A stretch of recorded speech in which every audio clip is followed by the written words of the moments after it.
Hello and welcome back to this series of Every Game Ranked, in which I take a popular game from the 8-bit era and look at every version of it on the BBC Micro in my quest to find out which version was the best. If you've not already seen it, do go and check out the first episode where I examined all 40 variants of Space Invaders for the Beeb. In this second episode, I'm going to be looking at another classic of the arcades, Centipede. Mercifully for me, and possibly for you as well, there weren't quite as many ports of this game for the Beeb, just 18 entries this time. So, without further ado, let's dive into the deep end, starting with... Number 18, Centipede, self-published by David Griffin in 1983. Well, we all have to start somewhere. Part of me doesn't want to be too harsh about this game because, as a self-published effort, it's really not terrible, and indeed it's a lot better than the worst of the Space Invaders entries that we saw in the previous episode. Although it was originally written in 1983, this game wasn't picked up by a publisher and only came to light after David released it on his own website. I must confess, when I first booted it up and started with the first level, I really wasn't sure what to think, as the game had almost none of the key components of Centipede, besides the Centipede itself and the shooter. No mushrooms, no spiders, fleas, or any of the other baddies. If the game had stayed this way, it would have surely been little more than a coding demo, but I realised that in stages the difficulty gradually increases until at level 20 you get all of the things you'd expect, including a few extras like the lunatic that fires arrows at you. My biggest problem with the game, and why I ultimately had to bring it in at number 18, is that the controls are really bad. You can't shoot and move at the same time, which becomes very frustrating very quickly. Arcade games need to zip along, and while it is possible to move up, down, left and right with relative ease here, you can't fire. If you do, you are locked into position, and it's painful. Another aspect of the game that I personally dislike is that each time you lose a life, you're taken back to a Mode 7 text screen informing you of the details of the level you're on. It's fine to get that information at the completion of a level, but to get it each time you lose a life takes you right out of the game and you just lose momentum, especially as it takes a few seconds to then get you back into the game again. Unfortunately, this, along with the controls, make the game quite hard to enjoy as a result. In its favour though, the graphics are rather fun. I do like the waddling centipede legs, and the sound effects are not half bad. I think David has done well overall in getting a working Centipede game here, but the saddest part is that playing it just isn't a whole lot of fun, and so regrettably it has to take the lowest ranking. Sorry, David. Number 17, Crawler by Mark Hoare, published in Computer and Video Games magazine in 1984. Okay, so the controls have improved a bit here. It is now possible to move and fire at the same time, but the gameplay is pretty slow overall. It is another one of those games which suffers from having to wait for a missile to reach the top of the screen before being able to fire again, and because the game is already quite slow, that does make it a little bit irritating. To add to that, the gameplay is a bit too fast and loose with the rules of Centipede for my liking. When you hit the red mushrooms, they explode into more red mushrooms, which is a bit self-defeating and ends up with you having to actively avoid hitting the mushrooms so that you can get at the Centipede. Although even here we have a problem. You can't actually break the Centipede into segments. You can hit its body, but it doesn't do anything. You have to hit the Centipede's head to kill it, and then that instantly ends the level and takes you on to the next one. I'm just not a big fan of that mechanic, as it ends up making the game feel like it's not really Centipede at all, just a game that has a surface level similarity to it. Of course, this is all subjective. Doubtless some people would be fine with this, and given the controls are quite responsive, even if the overall game is quite slow, it's perfectly playable, and I was able to casually play through about 5 levels before getting bored of it. I don't think it's a bad game, but in my quest for the ultimate Centipede, this one doesn't pass go, and definitely doesn't collect £200. Number 16, Caterpillar by Richard Arundale, published in Your Computer magazine in 1984. This one is a fairly respectable game of Centipede, although it does suffer a bit from being quite slow. As with the previous entry, you could go and make a cup of tea in the time it takes for a missile to reach the top of the screen, and this is made all the more paradoxical by the fact that the fastest creature in the game is neither you nor the Centipede, but the snail? I can't help wondering if Richard put that in as a bit of a joke. Actually, the snail introduces some of the most erratic behaviour into the game. Any mushrooms that it slimes across turn into a flashing beacon, and if the centipede reaches one of these magic mushrooms, it either instantly ends the level, or else grows into a fully fledged centipede with all of its missing chunks regenerated. It's a bit odd, and I don't know if I really like this as a gaming element, but it is at least creative, and it does add a bit of uncertainty into the game. A couple of significant criticisms, however, are that you cannot move up and down, only left and right, which of course means if the centipede reaches the bottom of the screen, it's curtains. Another thing that's less than satisfying is the fact that while you can shoot at the centipede's body, it doesn't then split off into multiple centipedes, it simply shrinks the existing creepy crawly. So with this in mind, and with the overall slowness of the game taken into account, I think we're going to have to move on. Number 15, Caterpillar by Jeff Beavis, published by Romic in 1984. It's the first of our Electron games, and coincidentally, it's also the first Centipede variant that I really like in these rankings so far. This is a really decent version of the game with a good amount of creativity on the graphics front. Jeff has made this into something of a cutesy version of the original, with most of the nastier bugs replaced with butterflies, comedy frogs, and a chubby-looking caterpillar in place of the usual centipede. We do still have a scorpion in the Italian flag's colours, but we also have strawberries instead of mushrooms, and this gives the overall game a fresh, family-friendly look. It's pretty responsive to, and eminently playable. That said, the controls for up and down can't be combined with left and right, meaning you have to specifically press up or down on their own, and only after that can you resume left and right. This can lead to some pretty sticky situations, especially when the caterpillar has reached the bottom of the strawberry patch.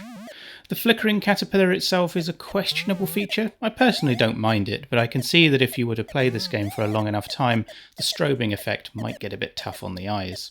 However, for a Centipede game, and one that could be run on the Electron at that, I must say I've enjoyed playing it and would pop it onto the list of try it if you haven't before. Number 14, Caterpillar from Computer Concepts, released in 1984. This is a really fun entry, and I especially like the sound effects here. Not only is there a very jaunty jingle when you first start the game,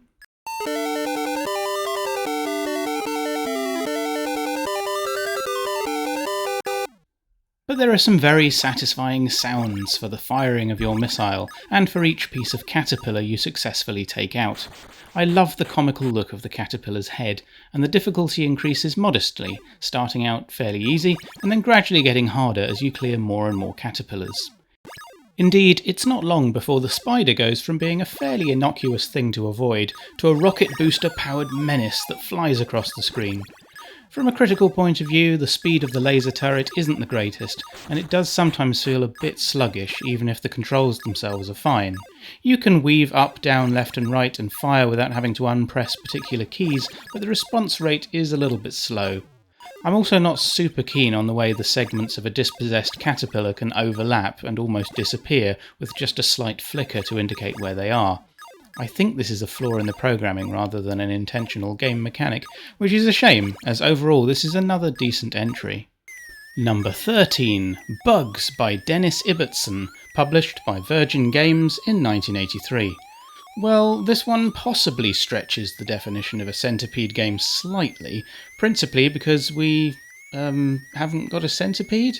Or equivalent creepy crawly. Instead, we've got a marauding army of eponymous bugs that rove their way down the screen and must be stopped at all costs. We do have mushrooms, however, and a spider, along with a limited up-down axis and a full left-right control, so I think this makes it centipede adjacent, if not an outright centipede game. It's also a lot of fun, and it moves very fast. You can swoop and dive around the screen with ease, and that is a necessity here because you need to be able to quickly dip underneath the spider once she's reached a certain height in order to be able to take her out. Tarry too long at the bottom of the screen and she'll simply pounce on you without giving you an opportunity to fire from below. I like this game a lot, and in particular I like the ever-changing colour palettes as you move from level to level. It's not an easy game by any definition, and takes practice to get good at. While it might flirt with the concept of a true Centipede game, Bugs is a solid entry and worthy of its place here. Number 12, Centipede by John R. Wilson, published in Your Computer magazine in 1985. This is the most accomplished so far on the graphics front, I think. We have some lovely Mode 2 low-res graphics depicting the Centipede, a decent illustration of Fred, our local pest controller, at the bottom of the screen, and all of the creepy crawlies look great. The gameplay is fast and responsive, and as the levels progress it becomes a cacophony of sound effects and bright, vibrant colours. It's definitely a Centipede game you can get stuck into, and I like that each level has a distinct pause before moving on to the next, as it gives you a feeling of satisfaction of a level dispensed with, as well as a chance to catch your breath. The general gameplay is true to the spirit of the original Centipede, and while it's graphically very much a Beeb game, and not necessarily trying to mimic the high-res look of the original arcade game, it's still a lot of fun. The most enjoyable aspect for me, though, has to be the death sequence.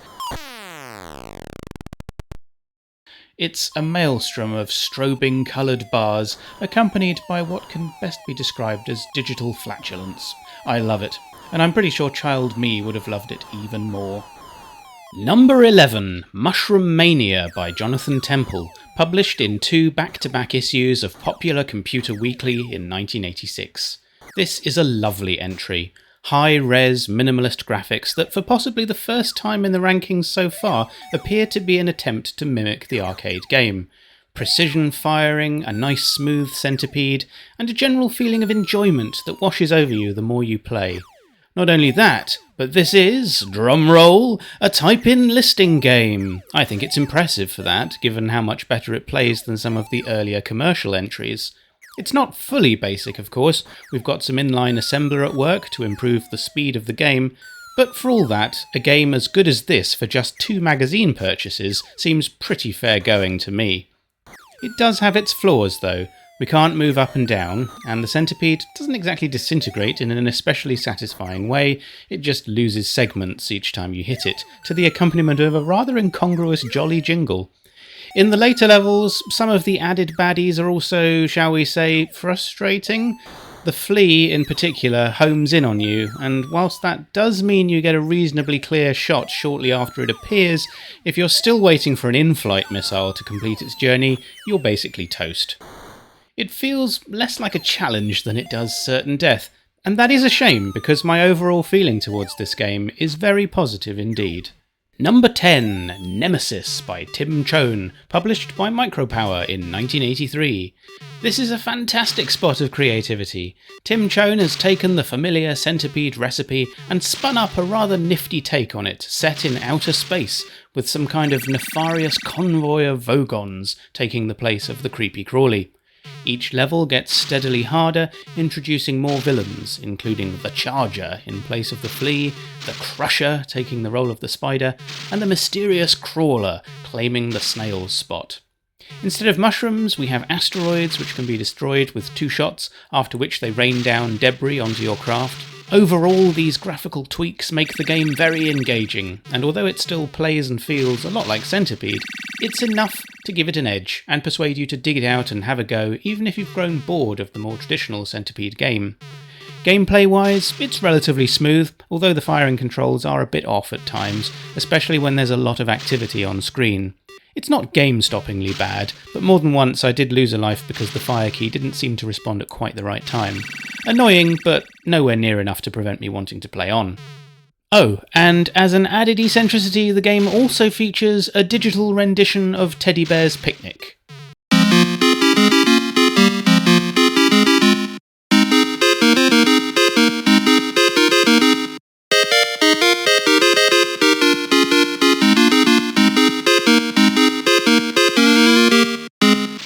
This is completely out of kilter with the intergalactic theme, but it's flourishes like this that are the hallmark of 1980s British video gaming, and I love this game all the more for it.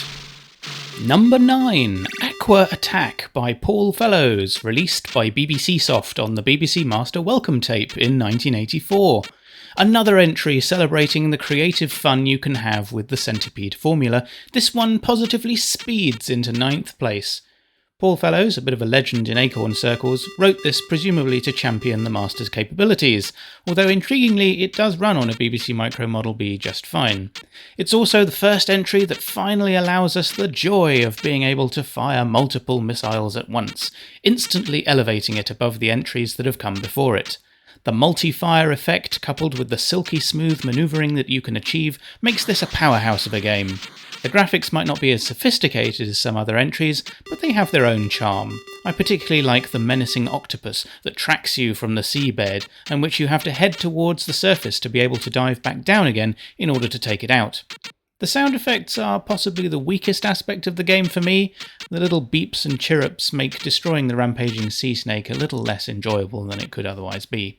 That said, I think what Paul has done here is tremendous, and the zippy speed of play really does make it a game that's worth the effort of spinning up that welcome tape. Number 8.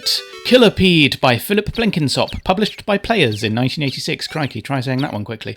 Back to the traditional formula here, and another step closer to a genuine arcade-like experience at that. This game is superb, and it plays really, really well. The graphics are quite simple, especially your laser turret, but they do manage to impart just enough of the right spirit to immerse you into a proper Centipede experience. I especially like the gnashing pincers of the Centipede itself. Lovely stuff. Although you can only fire one missile at a time, even if you miss you are very quickly able to shoot again as a result of the game's impressive speed. The cast of villains is also impressive, and includes quite a few nuanced mechanics that are just the right side of novel to be enjoyable and not distract from the overall game. We have a fast descending wasp in place of the flea, as well as an occasional wiggly worm and a much faster ant, but the real differences come with the spider, snail, and what I think is a hedgehog, although I must admit the instructions remain silent on this point. The snail slimes the mushrooms into a different colour, and if the centipede hits one, it goes mad and suddenly zooms down the screen towards you, making it hard to avoid getting munched.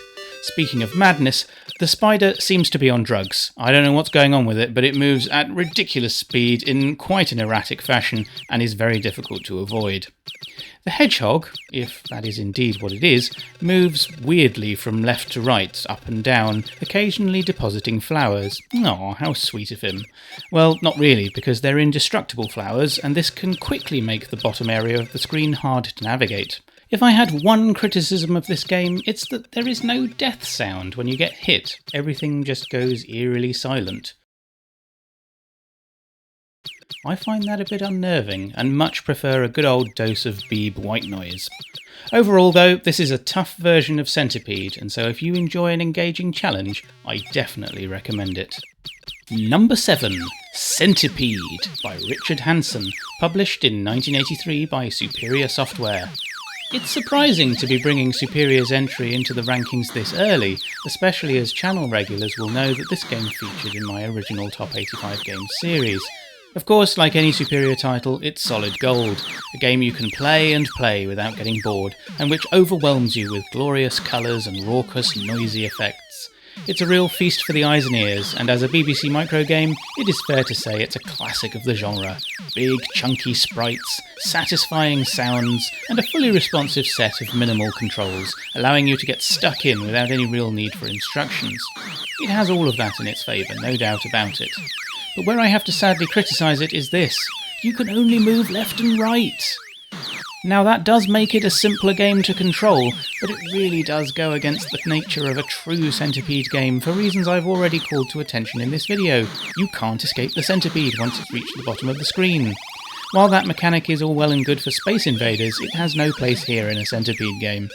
If I'm pressed, I also don't really like the way in which the mushrooms take forever to be destroyed.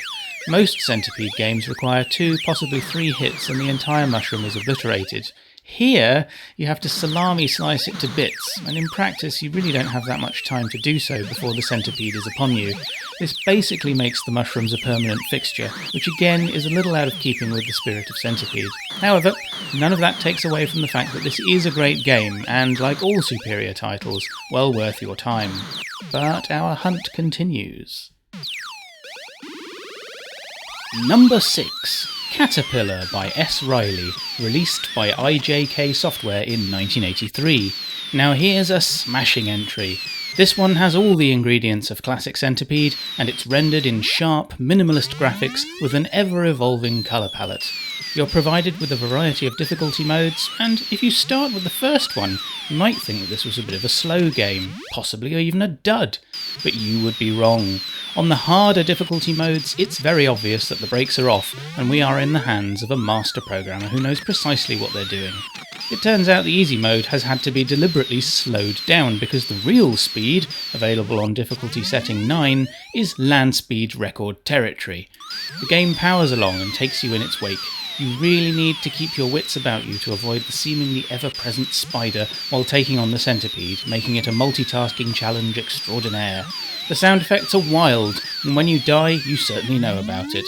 A proper strobing light show that's extremely entertaining. My one criticism here is that the sound effects don't layer especially well. If you're firing, that's basically all you can hear, meaning that things like the scorpion crawling along the screen can't be heard at all. It's a minor complaint though for what is a solid entry and a really great game of Centipede. Number 5. Exterminator, written by Gary Partis and published by Partis Soft in 1983. Welcome to the madhouse. Oh my word. It's well known to anyone who's had the pleasure of playing a Gary Partis game that the man coded for speed and he was not messing around. With Exterminator, there is no exception. Gary has brought his trademark to this game with nuclear-powered bells on. It's absolutely bonkers, and I love it. Apparently Gary originally offered the game to Micropower, but they foolishly turned him down. This didn't stop Mr. Partis from getting this extraordinary game out into the world, however, and he did it using the Micronet 800 service available via Prestel. This is a shame in some ways, because it probably means not so many people had the opportunity to play it back in the day, myself included. But what a roller coaster of a Centipede game we were missing out on. I may have said some of the earlier entries were fast, but they've got nothing on this one. The speed is honestly quite absurd, and while that ought to make the game unplayable, somehow it doesn't. It just makes you want to beat it. Also, for gaming power per second, you can't go wrong here. Even if you've just got a minute or two to spare, you could easily fit in about 20 rounds of Exterminator. You might think I'm exaggerating, so I think the best way to prove it is with this live footage of me attempting to play Exterminator on the hardest setting. Okay, so we're going to choose the hardest difficulty setting. Ooh, get prepared.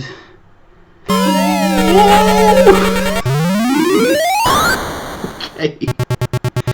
God, you can get a shot. Oh,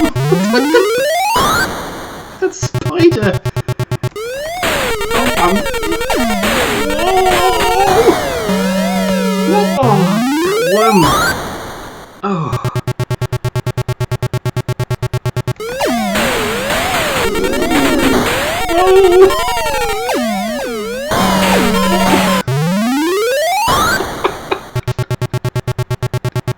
This is ridiculous.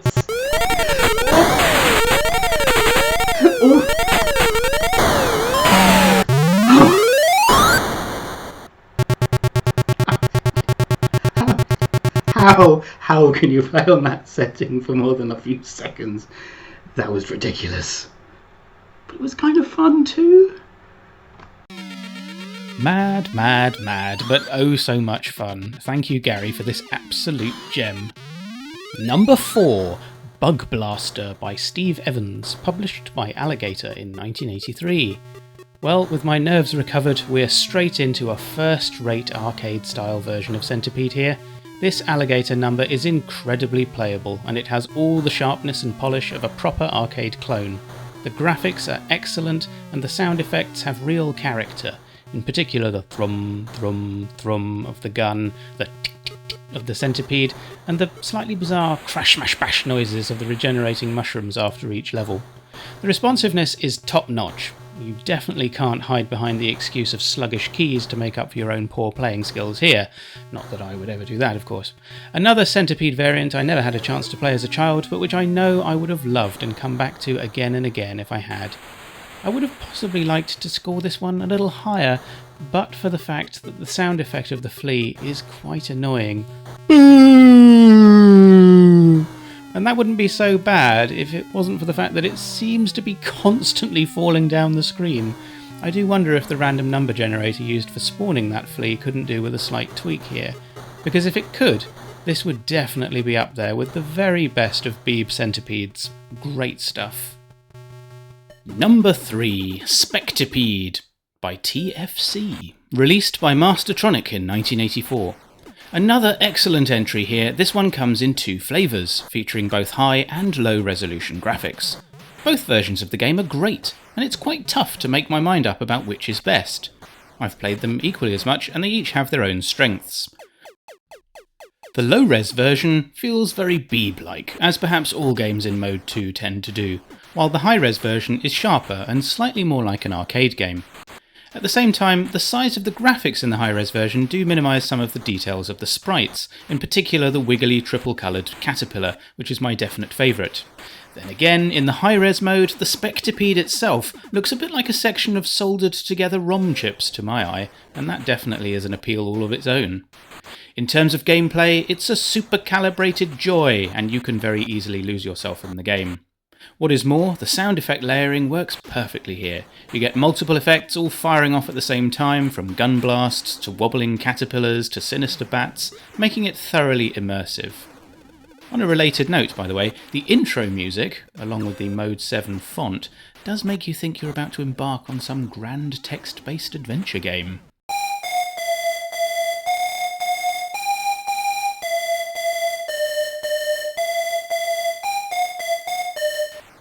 Nothing could be further from the truth, however, for this is a splendid Centipede variant, whether you choose to play in high or low res. Number 2, Crawler from Watford Electronics, released in 1984. Wow. Wow, wow, wow.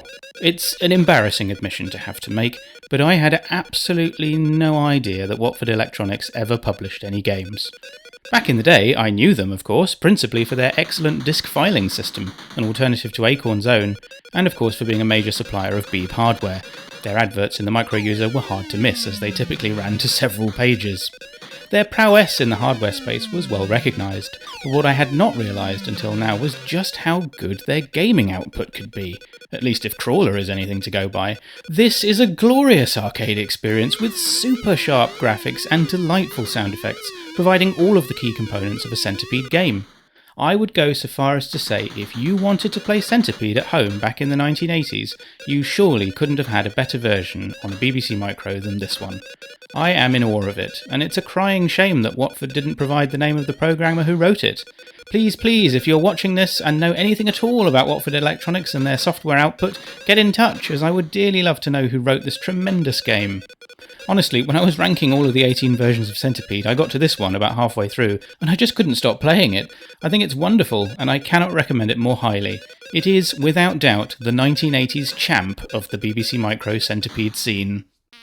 Number 1. Centipede by Richard Tricky Broadhurst, published by Trickysoft in 2018. Yep, with all that I said about Crawler just now, you must have been wondering if it was going to be Tricky who claimed the top spot, and he definitely has. Of course, coming out in 2018, this would not have been available to Beeb gamers in their heyday, but that takes nothing away from the fact that Tricky's port of Centipede is the pixel-perfect arcade recreation we all wanted to have. I've said it before, I'll say it again, I continue to be awestruck at how he manages to produce the quality of game that he does. I've even spoken to him about the process on several occasions, and I still come away from it thinking the man is a wizard. This version of Centipede has to be played to be believed. Even with a side-by-side video comparison with the original arcade game, you can see just how faithful it is. And like any Tricky title, this one is silky smooth and plays like a dream. The sound effects too are excellent. I really love the chittering sound of the Centipede's little legs as it motors down the screen, and everything else from the spider to the firing sound all just feels as it should. At a cursory glance you might think it's similar to the previous entry, and in some ways it is, but where it diverges is in the speed. Even by the second level, the Centipede is powering through the mushroom patch, and it can be very challenging to shoot it. Indeed, because of the focus you need to maintain on the Centipede, you can very often forget about the spider, to your detriment every time. There's so much I could say about this game, but I think the best I can do is implore you to go and give it a go. It's pure arcade goodness, running on a BBC Micro as nature intended. And there we have it, 18 versions of Centipede ranked from the bottom to the top. Which one was your favourite? Did I miss any out? Indeed, I should give a shout out to the BBC Micro Complete Games Archive site, as they do have several entries listed for Centipede-like games that have yet to be tracked down. If you happen to have a copy on disc or tape, do get in touch, as their software preservation team would be glad to get it imaged for you, and for posterity. In the meantime, I'm going to leave you with the charming Game Over music from Tricky's Centipede. I hope you've enjoyed this episode, and that you'll join me for the next one in the series. And until then, goodbye!